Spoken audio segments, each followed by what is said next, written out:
Welcome back, everybody, to Coffee, Chaos, and Cash Flow. We're joined today by Roy Coughlan. Roy is a seasoned serial entrepreneur with an impressive track record of founding 20 companies across 5 countries. As a podcast coach and host, Roy has successfully launched and driven 6 podcasts to the top echelons of the industry, with all consistently ranking in the top 5%, and 4 reaching the prestigious top 0.5%. In addition to his podcasting prowess, Roy is the co-founder of BrainGym.fitness, a platform dedicated to enhancing cognitive abilities and empowering individuals to optimize their mental performance. He is also a co-founder of VA.world, where he specializes in connecting clients with perfect virtual assistants to meet their diverse needs. Roy's entrepreneurial spirit and innovative approach continue to inspire and impact audiences worldwide, making him a leading figure in both the podcasting and business communities. Roy, it is great to have you in the studio today. How are you doing? Doing very well, and thank you both for having me on. Welcome. Yeah, for sure. So tell us real quick, tell everybody where you're from and where you're located at the time that we're recording, just so everybody can get a glimpse into that. So I'm from Cork in Ireland, which is the south of Ireland. It's the biggest in area, second in population. And 18 years ago, I moved to a place called Łódź in Poland, which kind of hovers between the second and the third city. And there's 2 motorways bisect the country right in the center. So there's a lot of warehouses in this area. Very good. Yeah. Let's jump into some icebreaker questions real quick, Roy, and then we'll jump into our topic today. So first thing I'd like to know is, what do you think the most spontaneous thing that you've ever done would be? Well, I've done a lot of kind of crazy things. I've done diving. Good. Scuba diving, to like 18 meters, and ran out of air with my friend, and we came up before the rest of them, and we were getting swept out. So that scared us. Wow. Yeah, but then the instructor came up and said, hold on to the weeds, and as the tide's going in, then you pedal, then you stop again. And I organized to do a parachute jump with 6 people, and slowly but surely they all started bailing. 2 days before we were down to 3, only one guy came up with me. We'd done it in Northern Ireland in cool rain, spent 8 hours training to do it, and after the training, the other guy said he wasn't doing it either. So... But I still done it, jumped out on my own, because it pulls the line as you jump out of the plane. Yeah. And there's 2 things that can go wrong. The parachute doesn't open properly, or it gets twisted. I looked up, I had both. I kind of said, I'm going to die. And then I just relaxed. And I think it was because the training was so good. I forget which way it was. One is you toggle, and the other is you just kind of hold on. Then it opened up, everything was grand, and it was like about 4 minutes that you're coming down. And the only thing that happened that they didn't teach us is they tell you to pull the cords when you're coming into land. Yeah. And I just done that, and I went straight to the ground. But I was doing martial arts, so I done a break roll, and I was okay. A few people hurt themselves, people I didn't know. There was other people that went on the parachute jump as well. And you should pull it slowly. So if you're ever doing a parachute jump, pull it slowly as you're coming in, and then you kind of hover in. Don't rip it real quick. Don't do that. Not the pulling the parachute. The parachute comes automatically from the pin, but when you're coming in, when you're landing on the ground, you pull that in, so it kind of slows you down. Sure. And they never told us that, even though we done 8 hours of training. So good gravy.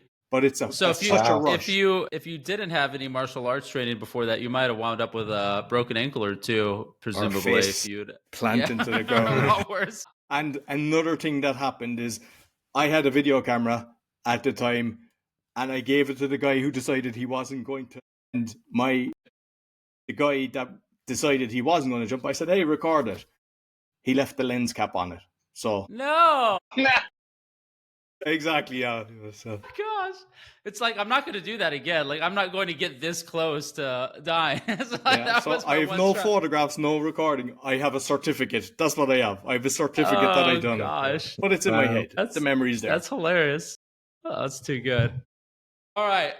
Tell me about a favorite tool or hack or something that you enjoy using. This could be an app. This could be just a productivity thing. Something that you really can't live without on that front. Well, I think there's 2 things really. Excel, I find it's so good because it's everywhere. Because sometimes you'll have something on your computer and then you're on your phone. So if you need to access anything, Excel with Google is perfect. So I use a lot of stuff with Google. And for like yourselves for podcasting, I'm not sure why my camera is doing that. It's just deciding to, I suppose, look at me.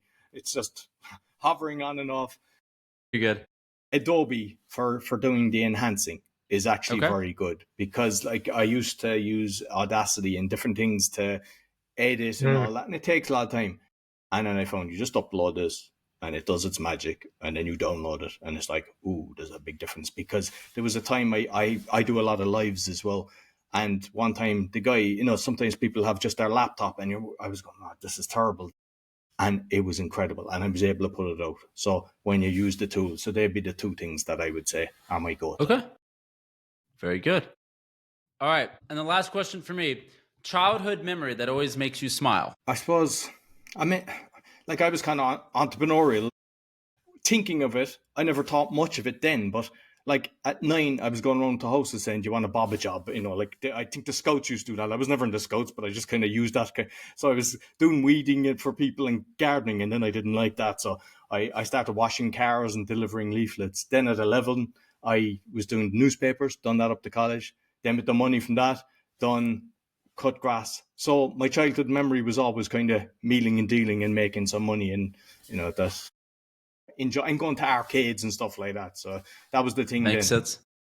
That makes sense. So you've been entrepreneurially driven from a young age then. That's really cool. So Roy, I'm really excited to talk with you today. I really wanted to get into some of the work that you've done to fight corruption. And this is interesting because when I was reading up on you and kind of some of your work, this is something that was highlighted. And I thought, that's interesting. I haven't spoken to anybody that's done a lot of work on that front. So can you bring us up to speed in terms of what that means today? What positions have you been in with your entrepreneurial experience where corruption has, one, become a noticeable problem, like you faced it and been like, hey, what's going on here? What have you had to do to deal with those things? And what kind of purpose is that giving you now in that front? Just kind of give us a synopsis there. We can kind of dive into that. So I've had over 100 court cases. I stopped counting once I reached over, 100. Wow. Okay. Briefly, how the whole kind of main thing happened was I was doing a lot of real estate in Poland, and I put syndicates together. I formed companies and I got Irish investors. Everything was going good for me. I had about 14 people on my books, and the crash happened, and it took a bit later to come across the pond. But some of my investors, and some of them were big boys, like they were worth 10 million, 20 million, and they started getting in trouble. And I just thought it was a hiccup in life. It would come right. So I started kind of funding a commercial and said, look, I'll charge a 10% interest. And if you can't pay me at the end of the year, I'll just increase my shareholding. I was being fair with them. And they never got it right. And eventually I started running out of money because I was funding so many different things. And when they did come down, the whole lot tumbled down. I had 3 properties in Ireland, lost them, including my personal belongings. So I lost the whole lot. But usually with a limited liability company, you kind of go, all right, lost it, brush off the wounds and move on. Nobody in Poland told me that as a president of all these companies, I was personally liable. So I was personally liable for about $5 million. Yeah. Jeez. Exactly. Wow. That's what I thought. That's what I said as well. How does this happen? It wasn't a separate entity as an LLC would normally be construed from your own assets. It was all kind of tied in the same. No, I had limited liability companies. They're called the Spółka ZO in Poland. Okay. But for some reason in Poland, you were personally liable for. Wow. Yeah. Jeez. Okay. Through that, I kind of saw a lot of corruption because, one, you're being abused by, even if it's credit card companies in Ireland and the banks, just the way they do everything. But they were selling properties without even letting me know when it was doing. But here, what happened is there was a bailiff working with a valuer, and we had a commercial property. So I'll talk in dollar terms because most people, rather than the Polish zloty. So it was worth about $1.25 million. And the valuation basically destroyed it, saying, what a terrible property, location, all that. It said everything bad. That never happens. They don't do that in the valuation. So they valued it at like 2 million. And then what they do is it's like 75% for the first auction and 50% for the second of the value. So they were trying to get it at. And what they do is they do a screenshot. I mean, you don't know this till it actually happens and you find out. But they do a screenshot so they can prove, we advertised it, nobody turned up. But what they do is they just put it down and take it off straight away. And then they'd have their own so crony. there was a screenshot of it being up there, but they just put it on, screenshot, took it off. Wow. Yeah, and they do that in a lot of countries. Like, yeah, you'd think, how could they do that? So they'd then get their own cronies. What happened is I had another project which had 4 houses, and they basically bribed people in the room and got their own people to get it. They paid people about nearly $1,000 that were in there for the auction. Yeah. Wow. And then I just been in court with some properties, and just the way the judges were, or if we had a tenement building and basically the city were to pay me for the tenants because the tenants couldn't afford the rent. So then you do an eviction, but the city is supposed to then provide accommodation, because I don't want nobody homeless or anything like that. Sure. That's not my thing. I mean, there was people offering that, but it's not my route. I said, I'm not going down that route. I want to do this right. So by doing everything right, the city is then supposed to go, okay, we'll take these people, but they say we don't have anything. So they're supposed to give you the money for the rent, and they don't, and you have to sue the city. And once I sued the city, I was attacked left, right, and centre. I had the rubbish police, I call them, every day coming at me. I had technical inspectors. Oh, there's a problem here, there's a problem there. They were and I'd go into the court and just losing on technicalities when we weren't getting paid. And I was like, and it was costing me so much money that I had to stop doing the court cases. And I was like, I just realized, whoa, this is nasty. And then I started seeing Ireland. I went into the High Court in Ireland, and usually plaintiff, defendant, and they have their representative. But in Ireland, there's one judge, and you had like 100, 150, and mainly barristers, which are the high end, they're costly guys. Most people weren't even turning up. So the judges was like, yeah, rule in favour of the banks plus interest plus penalties. And I was in there just listening, and there was one couple went there, and they had a representative, and he basically said KPMG investigated, they were overcharged €15,000 on their mortgage. And he goes, when was that? 2 years ago. You should have took it up with them then. Ruled in favour of the bank plus interest. And I was like, and what happens is they create an affidavit, which is their sworn statement telling you why you're bad and what they're taking the stuff. I didn't even know what an affidavit was at the time. Like, I had to find this out. So then I have to go away and create my own affidavit. And what I did is, like, I had them on so much fraud accounts. Like, I had about 20 different names with the exact same signature. Wow. Yeah. There's a billionaire in Ireland, Dennis O'Brien, and he got a 300 million write-off. One of the properties that I was doing, I had a 220 mortgage, and I got an offer of 200. I said full and final settlement, and they wouldn't accept it. And just to let you know the way the market went, this property at one stage was worth €400,000, and then it dropped to €125,000. I mean, that shouldn't happen, but that's the way you know. So I put that down. I said, you give a write-off to a billionaire, but you wouldn't give me 20 grand. And they sold it for less. They sold it for like 45 grand less. So they were coming after me for 65 grand. And each time they didn't respond to my affidavit. Wow. I had about 47, I think, points on it. And like, they were even on the TV, somebody had recorded them. The bank were doing insurance fraud. So I even put that in my affidavit, basically saying, hey, you're the fraudulent ones. So they couldn't respond to my affidavit because everything I put into it was true. So a lot of the times I could feel I was losing. But then the judge, whatever way I'd kind of say something, I was representing myself because I'd lost everything. And the judge then would say, okay, we have to come back. And each time it's a different judge, which is strange. Really? Yeah. And like, it's not that they've looked at everything. They're just opening the file there and then. And it's my life on the line, you know, and that, not just me, but everyone else in the room. I think it was the 7th time I went there, and the judge was in my favour. This judge was in my favour. He goes, why haven't you responded to his affidavit? And he said, you better respond within 3 weeks or there'll be serious consequences. And I kind of walked out of that thinking, this is done and dusted. I'm going to win this. Sure. Even the barrister at one stage, when I met him in the court, he says, it's not here at all. You have to go to a different place. And I just said, I don't trust this guy. And he was lying. Wow. Because if I didn't turn up, I would have lost.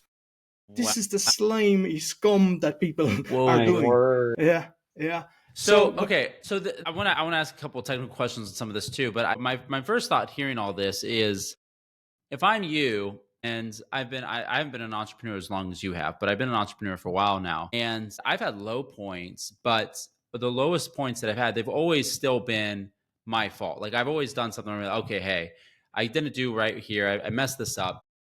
But it sounds like if I had your experience, and I feel like there are all these external forces that are working really hard to close things out, I would feel pretty demoralized. And I imagine you face that emotion. What what is it? I mean, short of like a successful outcome, like what even gave you the pause to want to get through that? Why not just close it up and be like, hey, I'm just gonna do something else, or I'm gonna go somewhere else and like just try this again?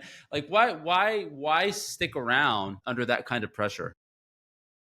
Oh, one, I had just had a child, my son, so that was one thing. Like, yeah, That's you could, fair. I mean, you can't really kind of walk away and move to England. You'd have to go to like Thailand or Bali or something and just get out of their system and start again. So For that wasn't sure. an option. And two, it's just not in my DNA to just kind of give up. And it's not as if it wasn't depressing or times that you didn't feel like getting out of bed because, I was like, I didn't do anything wrong. I'm not one of these sleazy kind of Yeah. salespeople and doing tricks. It was like everything I done, I looked after my people, and it was just kind of saying something. It was my kind of eye opening to how nasty things are. And that kind of then put me down the rabbit hole. The more I dug, it was like, whoa, this is a million times worse than I ever imagined.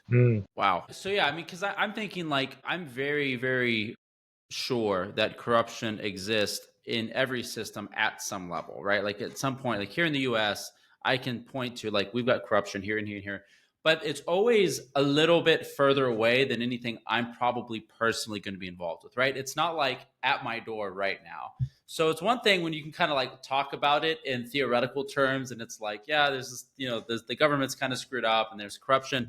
And it's another thing when you're doing something that's actively participating in an economy that affects you and all the people that you have, either renting from you or in these homes, and you're fighting against it in real time, right? So tell us a little bit more, like from a technical perspective. What have you, where are you at now, and then like what should people do if they get stuck in this? Because I mean, I personally haven't wound up with a huge corruption problem at my door, but if I were to walk into this, what do you obviously have a lot of emotional resilience to be like, hey, it's not in my DNA just to quit and walk out.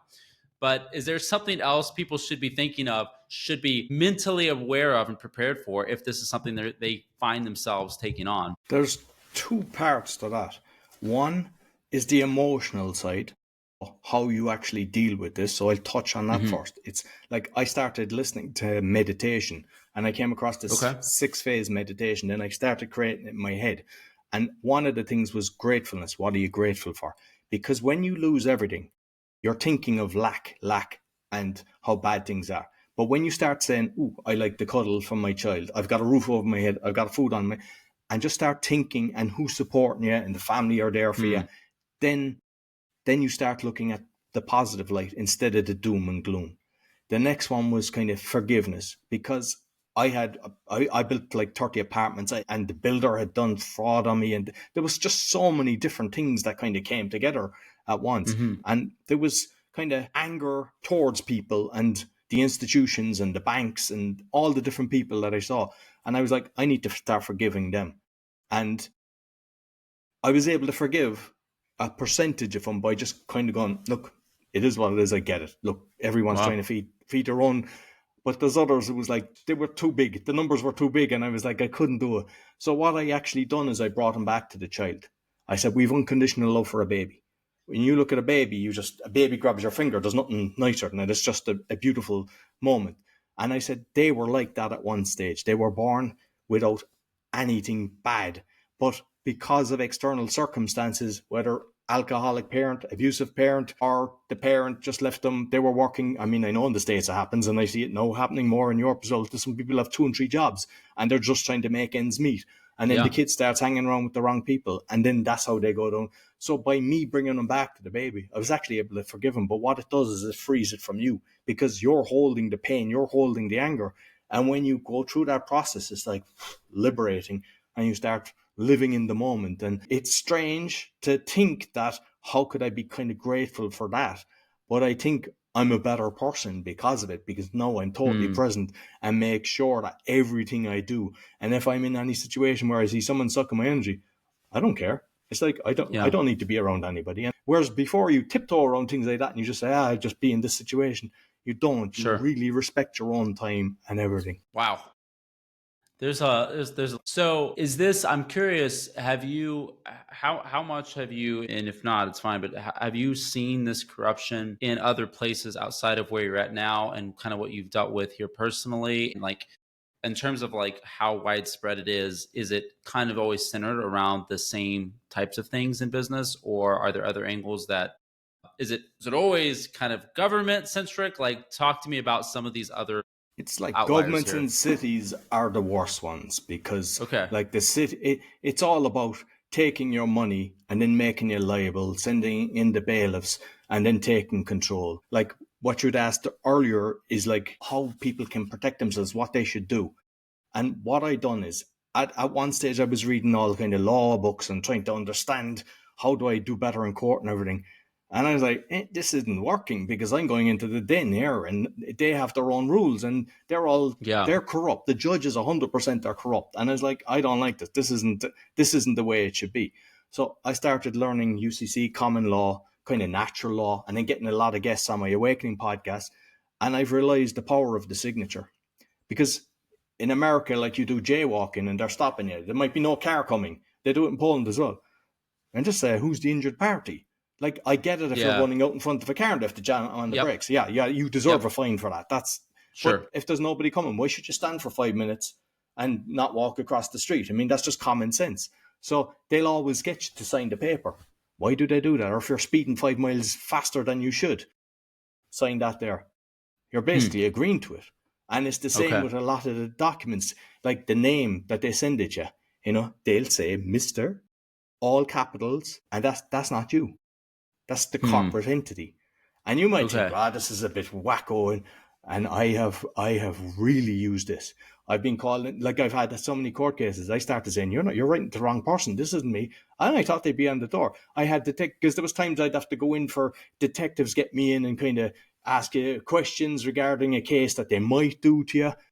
And all they're doing is you're incriminating yourself because they pretend like that they're helping. Don't ever go in there. You just see how they're writing to you. And if they're writing the all capitals, that's not me. And that's the best thing you can learn, is your signature is so important. And they all try to destroy you. And you do not know what's going on till it happens to you. But once you start talking to people, because they shame you into it, a lot of people, like if they go through bankruptcy or something, they feel like a failure. And they try to keep it quiet. And if you are going through something like that, you still need to put food on the table. So you still have to put on a brave face as if everything's right. But when you start coming out and telling people, and you're not ashamed of it, you'll see the amount of people that actually go through this. And it's international. Corruption I've seen it in so many different countries. So the thing is, just learn yourself, and like even legal, sometimes, like a lot of times they're just looking at a billable hour.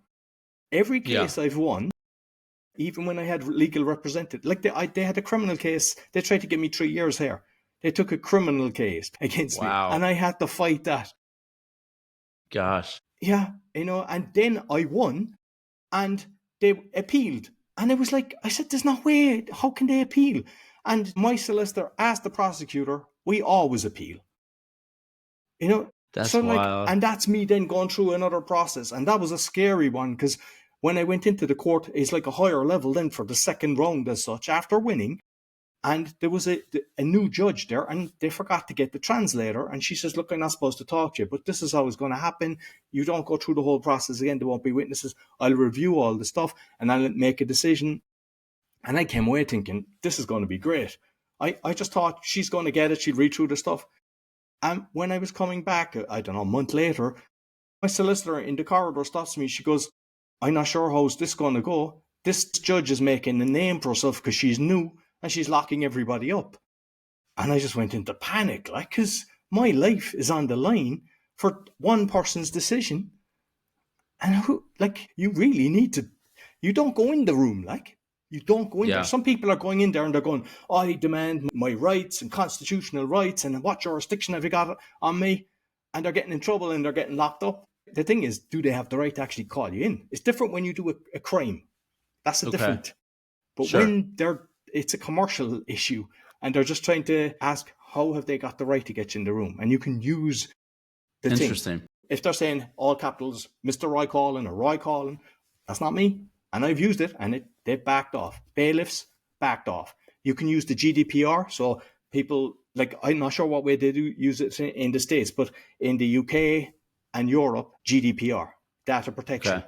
So who gave them the right to transfer it? And same thing with like their council tax and all that. They're pretending they've got a warrant. I'm getting a few people now on my show for that, and they don't have a warrant. It's all made up. They make the council as if they have a warrant, and they're coming in and they're destroying people. They're taking their assets, and then they're liable. And not only for me, say, if I hadn't cleared the decks, I would have been every penny you earned. They just take it. They allow you a measly sum to live.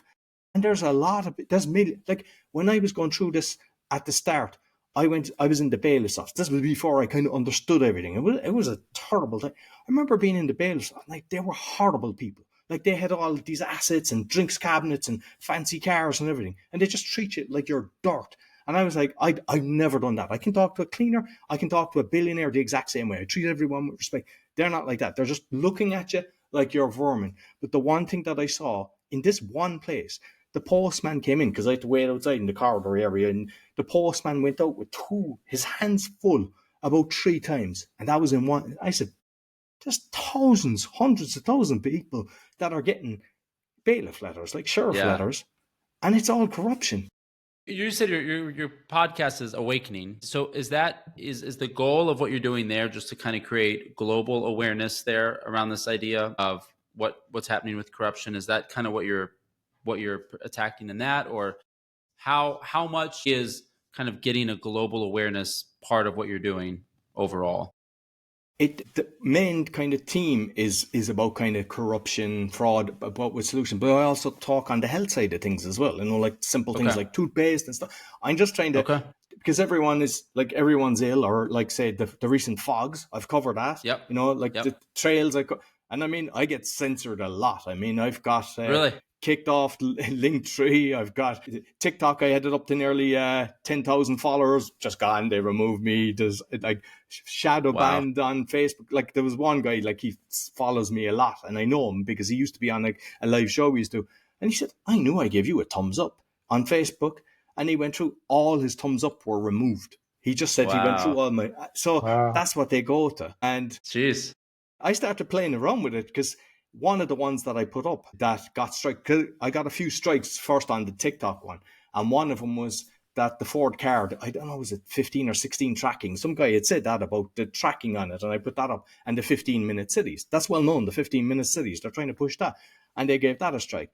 And I was like, I was putting it up again on my new channel. I've only 1,000 followers now, and this place said I'll grow. And I'm trying to keep away from anything controversial. I'm putting up my speaking podcast or the crypto. So, but I saw there was good ones on this because the guy's talking about sobriety and how he overcame it and all this. But it was on his one that had it. And I was like, I wonder if I changed the title.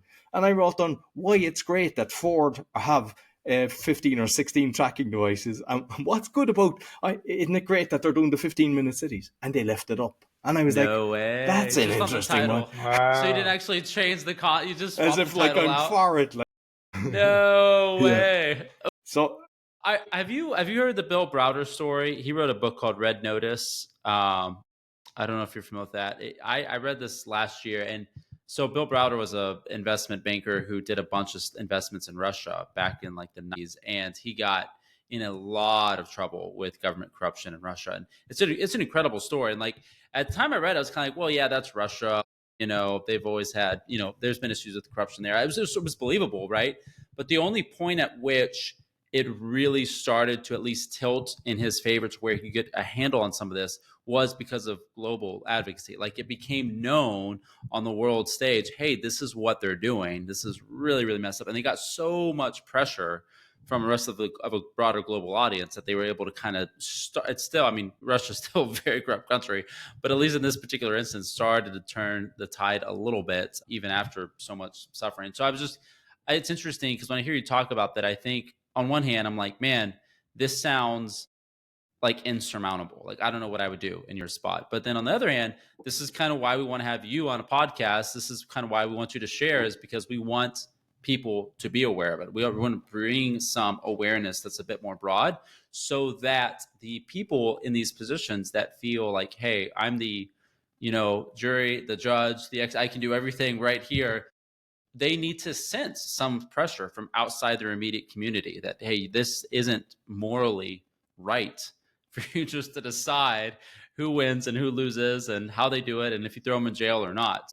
Yeah, I appreciate you coming on, Roy, and sharing with us. I would love to have you back on the podcast down the road because, like I mentioned earlier, I think you've got a lot of different things we could talk about. We didn't get into a lot of other material that you could speak at a high level. So I would like to have you come back on down the road if you're now okay with that. I'd love to. Yeah, I appreciate it. Get into some additional topics, but this is one that I felt like, man, I want to hear what's been happening with you and at least provide some bit of a platform that we can hear in the US as you continue to provide help to people around the globe that are seeing this kind of corruption firsthand. So yeah, thanks for joining us, and I hope we can do it again soon and continue to see good things happen on the global scale. Yeah, thank you very much for having me. Yeah, for sure. Well, hope you enjoy the rest of your Monday evening there over in Poland, and we will hopefully catch you down the road. Thank you. Thanks, Roy. You.